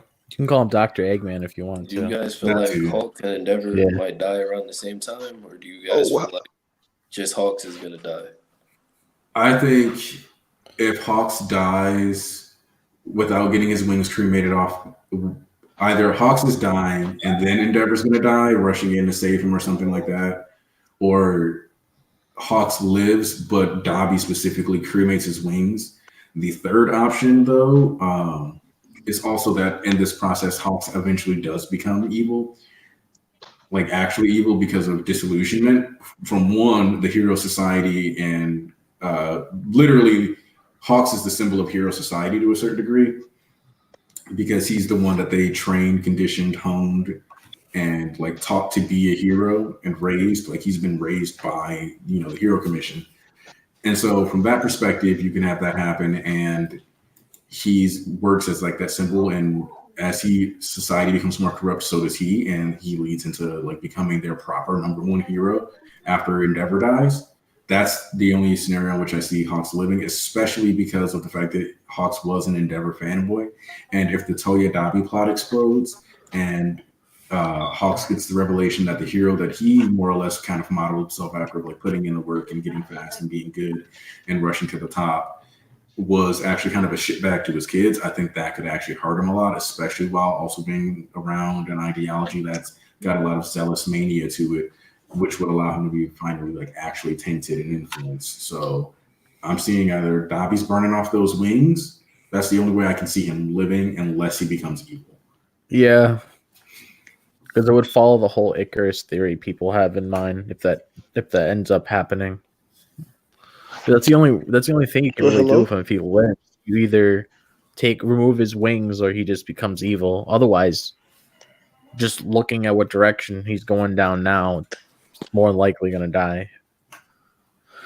Because I feel like it goes along with what you said earlier. Like once they're done using him, they're pretty much just going to get rid of him. Because the only reason why he's there is so they can get information out of the heroes. Once they got everything they need, pretty much just kick them to the curb. And the other thing to remember is that since they're recording every conversation that Hawks has, one of the things that I think is worth especially noting is that he has visual cameras. So if he's highlighting these books, and then because I was rereading the chapter recently where he's like, it's my second recommendation in so many words. I imagine at least some of the people might be like going over his footage and like looking at like what he did, and depending on where the cameras are located, it's not like they couldn't see him highlight the book. So from there, you have the potential of them literally just watching the tapes of him highlighting the book, listening to his conversations, and eventually figuring out what the code is that he's speaking in specifically to get that message to other people just by looking at what he highlighted in those screenshots. Yeah. He's already making risky decisions right now. They have to catch on to that. I'd be surprised if they didn't, but they have to catch on to that. Because like there has to be a reason. Like there's no way that they wouldn't be investigating what he's doing, there's no way that Hawks isn't, like he has to be scrutinized. And if you have the data to investigate somebody who you're giving that many important roles and who is like that important of a figure, you have to have already considered the possibility, at least on the side of like Redestro and them, that Hawks would be a snake. The interesting thing though that I will say is that Hanabata specifically and Skeptic might be okay with Hawks doing this if it means the ousting of the League of Villains and putting Redestro back on top. How do you guys think about the potential double cross of like the League of Villains by the Metal Liberation Army to potentially save Hawks, but in exchange get their ideology pushed further? And they could use that to their advantage because they already have mixed feelings working with them to begin with. So I'm not in my head. Like as soon as I read that chapter where they both joined forces and they became the Paranormal Liberation Front, I was already thinking in my head. I was like, I don't think this is going to go well. Like I feel like it's going to be a similar situation where they're pretty much going to use this to push their agenda. And then once their name is out there a lot more, then they'll probably just get rid of them because it's not like they don't have the resources to do it. They pretty much gave Shigaraki everything, so they could easily take that away if they really wanted to. Yeah. I just think that Redestro is so... He's put all his eggs in the Shigaraki basket. I think out of everybody in the Liberation Front, he believes in Shigaraki most. And I think that today... they're all so brainwashed that if he actually put his foot down and got like serious, they will listen to Redestro and be like, okay, Shigaraki is the guy to follow.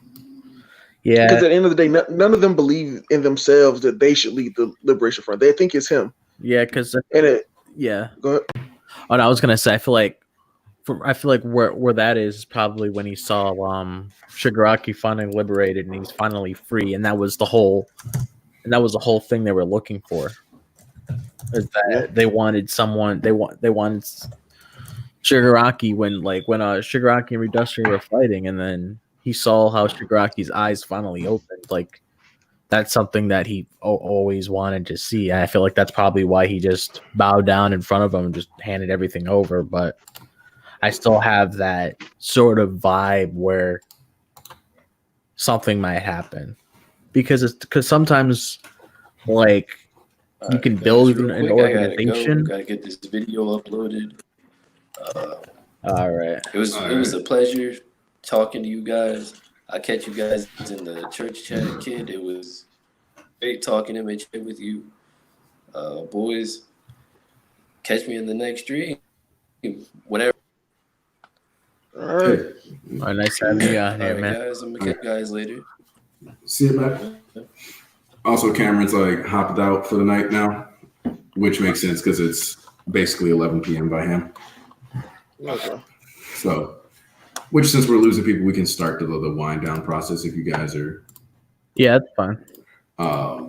Which I think the main thing that I want to just like real quick ask you guys though in general before we really close out, since we're getting towards that point, what are you guys expecting at the very least? Like, what are you in general expecting for the rest, like the next year? Looking forward to that you just expect that you feel like is almost guaranteed to be a plot line? I personally think that the first 3 to 6 months will be all development because I was on the belief system that they were going to skip all of development of the students and internships and go straight into the war. But now that I've seen that they've taken time to like flesh out like Kurogiri, they've done the Endeavor plot line with the Todoroki. I feel like everybody that they showed like with the big spread is getting fleshed out. So the first 3 to 6 months will be fleshing out all of that, and then another 3 months would be setting up the war itself, focusing on again. And then the last 3 months would be the start of the war. So like October, November, December will be getting into it, and like probably a big cliffhanger on the end of the year. Yeah, I see. Yeah, that's how I see it too. I see like Horikoshi's like pretty much gonna like focus on the page spread because it seems like next is gonna be Eri. Then we have like the Class 1B students. We have Mirio and Nezu. We have the Ketsubetsu Academy. Where we see and we also see like a NASA, Cammy, and all of them. We also see this panel of All Might looking all depressed and stuff. So that's we're definitely gonna get some interesting things on that. Plus we got like Kirishima, Fat Gum, Tetsu, and yeah, I feel like that's just gonna be like I feel like that's gonna be a thing he's probably gonna focus on the most because I feel like he's just probably gonna flesh out the characters, get that over with, and then after all that's said and done, then he's gonna start like moving to the next thing he wants to focus on, which is preparing for the war, which I feel like probably happened possibly like later in the year. But I feel like all the things that we wanted to address, like all the characters that we wanted information on, we'll get that first. Because I know his editor says like there's a lot more like crazier stuff happening. Like they even said like it was even crazier than like what we've seen in like the My Villain Academia arc.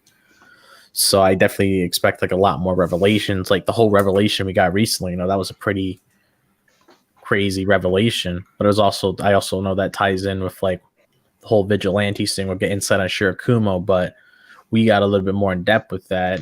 We actually found out that his corpse is actually being used and how and all that. So yeah, that's how I see it. Like now that I think about it though, since we've been talking about it for a while, I'm not sure if I was thinking we might see like All Might's departure in 2020, but I know how Horikoshi likes build up, so I could probably see it in like 2021 now because I feel like when it comes to like fleshing out characters. I feel like that's his main priority right now. I feel like I'm that's what definitely pushing that back a bit. Yeah. If My- it doesn't happen, oh, go ahead. My thing is that, so you know when we were discussing the overhaul arc being the longest arc? Yeah. If you notice, we haven't gotten an alert for another arc yet because the second internship arc is this Endeavor stuff. That was the foreplay. This is the early stage of the overhaul arc of this arc. So from that perspective, and when we look at what the editor said, I think it makes sense that no matter what happens at the end of this year, whether it's the death of All Might, Hawks dying, the Tokoyami plot line, it's important to note that realistically, the rest of this, or 2020, is probably going to be work study internship season exclusively, which also would set up season 6 of My Hero Academia to potentially just be a season that is completely dedicated around effectively like the early stages being the Todoroki drama, all this other stuff, like building into the 7th season with it being all like the internship stuff, finishing off really strong, and then having like the actual war leading into the time skip being what 2021 is comprised of, which would be effectively the 2023 season of My Hero Academia anime. More than likely, that's kind of how I see the card shaking out at this point. And I don't know how you guys feel about that. That's just the direction that I think the story's heading. Yeah, I feel like that's what's going to happen first because. Also, go ahead. Oh, no, you can go. Oh, I was going to say, also, I just think that now, like really thinking about it, like the reason to flesh out all the side characters and all the students and everything is because once the war happens and once it's finalized, a huge chunk of cast is going to be removed from the story. So you need something to replace it with. And since all the pro heroes are going, since all the teachers are kind of gone, you need the teachers and everything, and the pro heroes have been developed throughout the entire series. So who do we have to replace them? Class 1Bs, people from the other schools, and more of Class 1A. So these people are going to replace them. So we need to have them build up. We need to have more emotional connections to them. We need to have them all fleshed out. So when we actually do get them, training or getting ready to retake Japan, we are fully invested in. We don't be like, okay, I mean, he's all right character. We don't. So nobody has those thoughts or feelings. Yeah, I think one of the things that I've said is that Class 1A are not the main characters at this point, and that it's dangerous to view the series as through the lens of Class 1A are the main characters, because I think who the main characters are is dependent on the arc and the saga that we're in. When you look at the beginning of My Hero Academia, calling 1A the main characters is completely justified and rational, because all the way through like provisional license exam, it is the 1A flex fest. 1B complains about it, even though but we get hints of 1B mattering during training camp arc and sports festival, but it is a 1A flex fest. And then all of a sudden we hit provisional license, start getting introduced to more people.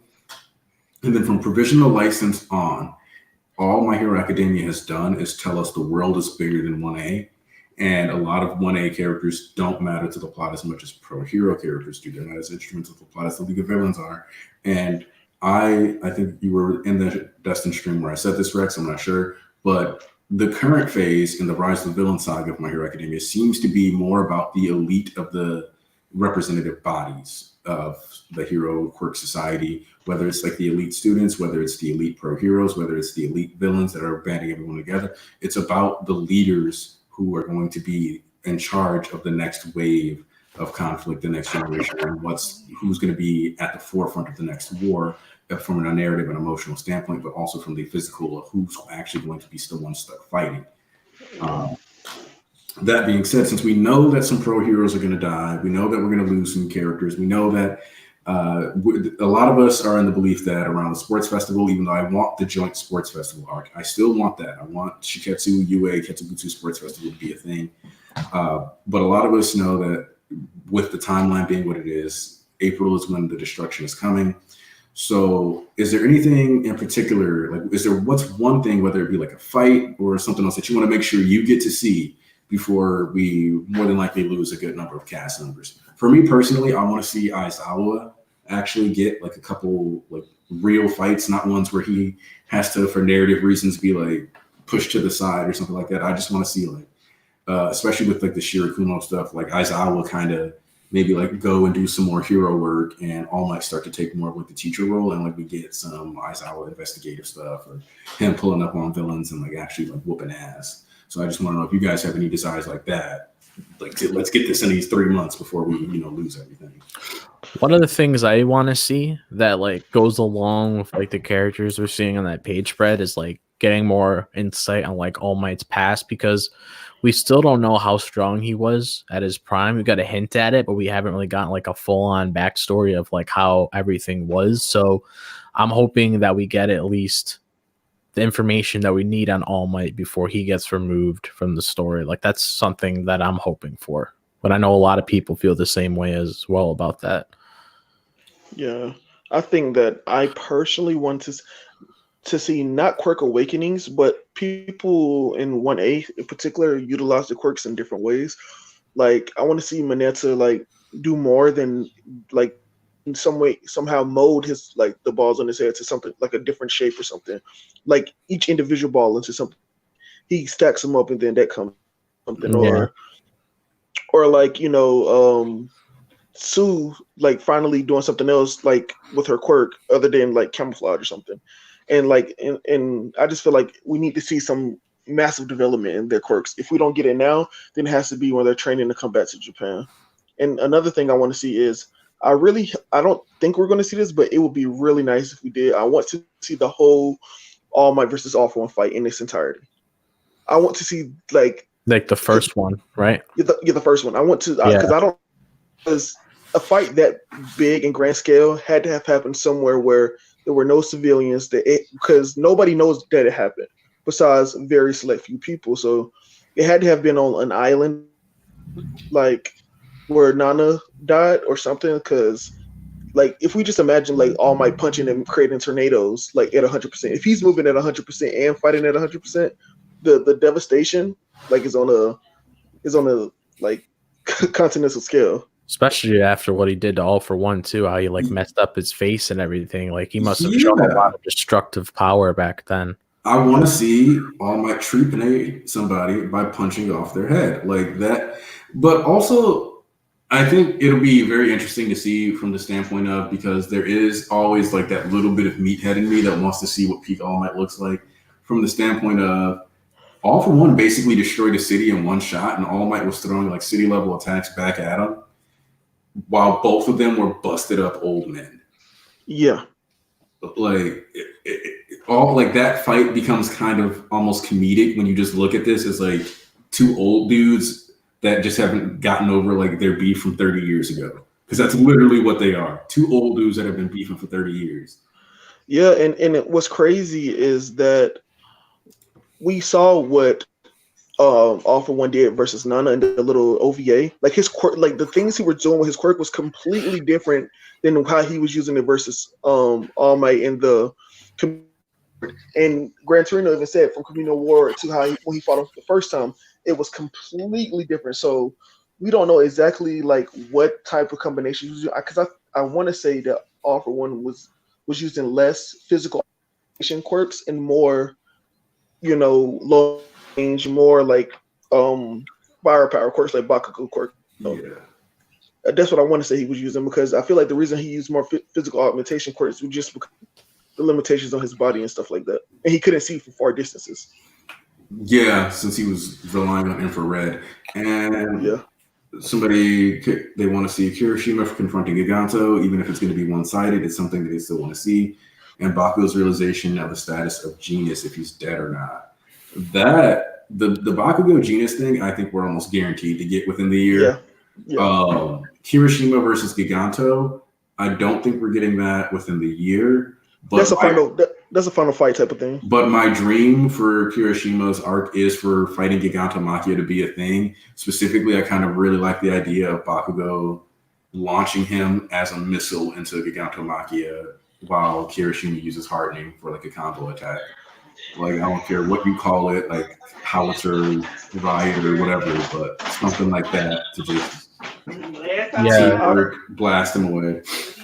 I really want that Deku to fight Shigaraki, Dabi to fight Todoroki, I don't know who Bakugo's gonna fight. That's the only. That's weird part thing. of where that Bakugo Nomu thing comes from. Is that Yeah. he has no in game like opponent besides like Shigaraki, and Yeah. with one of the things that Horikoshi said was that a lot of what he was doing with 9 or like some of the stuff was originally ideas he had for the end of the series. And so like before it was like, oh yeah, like Bakugo and Deku were gonna fight him and then that'll be it, like Shigaraki. But then like with that being thrown out, essentially, it opens the door for the final fight to be something completely different. Yep. And that means that Bakugo's story now becomes way more up in the air, and that's part of why I really like the idea of him being like that Nomu. And like you have like this monster that's exploding things, and he's like, "I'm the hero, damn it!" And then it's like, "All right, dude, most like looking like a villain since we know that's all they have." Like, is there a world where y'all see Kirishima 1v1 winning Giganto? No. I know it's like they're very slim, but I really want that to be a thing. Like, I want Kirishima Harden to get to the point where like they're just like Duke and fit like some real meathead, like all my original Nomu, like just like I want that type of level of meatheadness in that fight. Just manly, just that's what I want. I'm not gonna say it wouldn't be raw. I'm just saying I don't see it. Yeah. I would love to see it as well because I feel like it would be a good moment for his character. But like, I personally don't see Gigantomachia being taken on by like a 1v1. I feel like it's going to be like a group effort in order to take him down. Because like one of the scenarios I was thinking originally, even though I don't really see it happening, it's like it could be like some similar. It could be some situation where Gigantomachia comes across Mina, and then Kirishima takes a bullet for her, and they end up going at it. But based on like how Gigantomachia is being hyped up and how he has that Detronet armor on him now. I feel like it's going to take more than one person to take him down. Yeah, and I think they might try Giganto to is. I think something. I don't know. I think Giganto is like because everyone was wondering what the rest of Class 1A was going to be doing.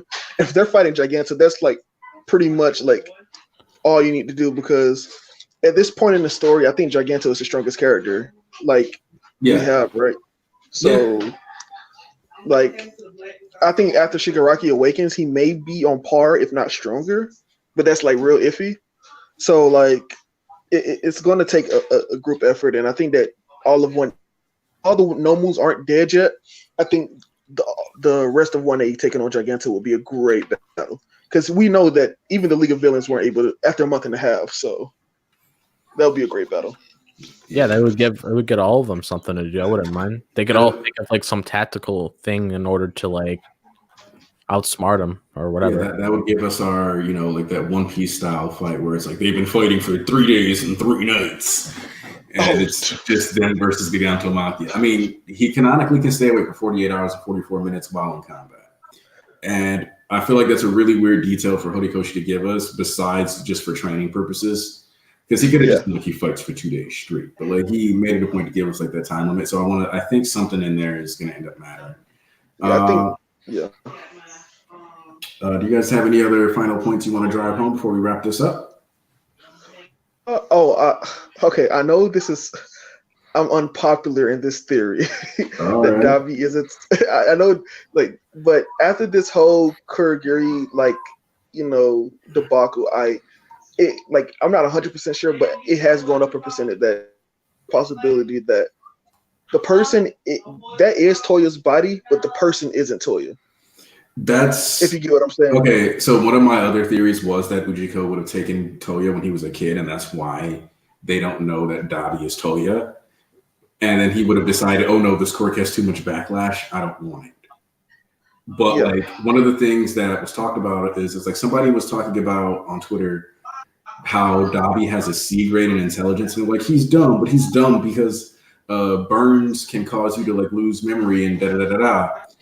So the twist here is that Dabi could not know that he was Toya. He could just know he hates Enji, and he could have actually had memory loss from the pain of the burns all across his body. And when Ujiko was going to take him to like make him into a Nomu, but decided against it, he just never gave him back, but instead just sent him into like one of his orphanages. Yeah, I remember when he was introduced in the anime. I'm not sure if it was shown in the manga as well, but he was like looking at some sort of salon. Yeah, it's in the manga too, but the word salon isn't on the building, but the building is drawn the same. So more okay. than likely, the word Salon is just missing due to time constraints of a manga. Yeah. Yeah. I just that if I just think there's just too many factors going in with like the no moves and everything for him to know that he's Dabi. I mean, to know that he's Toya. And I think that they're two separate people. Yeah. And like, it's his body, but like the personality, everything else is just not him. Because I feel like to a certain extent, if it was Toya still, even though he hates Endeavor, even though he's going through all of that, he still loves his siblings, and he would have reached out to them at some point. Yeah, I don't think Toya is like that kind of person. He didn't seem like that, especially when you factor in that he directly stated, or not so directly states that Toya did talk to him about everything. In fact, the specific phrase is, "It doesn't matter. Toya still told me everything. I can't forgive you." So from that perspective, we know that he was open and close with Natsuo, unless it becomes that like Natsuo secretly knows that Dabi is Toya, and then that ends up being another step in his character arc where before he didn't care, now he feels guilt-ridden or something like that. But I would prefer that not to be Natsuo's character arc for personal reasons. Yeah, I agree. So with that, though, I think I'm going to wrap up the stream here. Thank you guys, East, everybody like Wrezzy, Cameron, everybody that came through, everybody who came through on the views from Squid, Tarnish, a guy who's a dude, who's a guy, Chaotic Plus. Thank you guys all for showing up. I hope you guys enjoyed the stream. Yeah, I'm pretty sure YouTube will auto fix this later and like have it uploaded, and then I'll just post the VOD. So that way, if you guys decide you want to share it later too, for people who missed it, that's an option. But that being said, everybody, Peace. All right. See you guys. see you.